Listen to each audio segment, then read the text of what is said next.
দেখো আমি এখানে কি লিখেছি, আমি লিখেছি 1 newton equal to what. 1 newton equal to hot.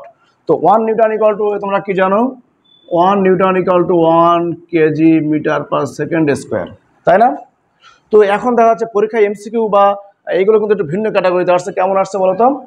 এটা কিন্তু এরকম করে দিচ্ছে যে এটা না, এটা চেঞ্জ করে দিবে। সেটা হচ্ছে কি 1 কেজি সমান আমরা কি জানি 1000 গ্রাম, 1 মিটার সমান আমরা জানি আছে 100 সেন্টিমিটার, আর এটা এরকম থাকছে।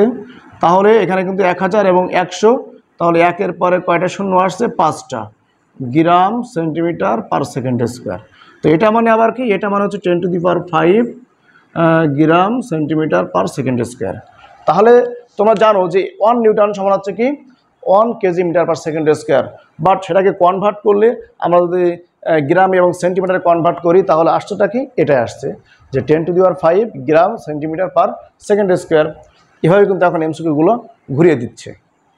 তাহলে বলো সেটা যদি হয় তাহলে বলো তো তোমরা যে 1 জুল ইকুয়াল টু কী হবে, এটার কনভার্ট করে চেঞ্জ করে আমাকে তোমরা কমেন্টে জানাবে।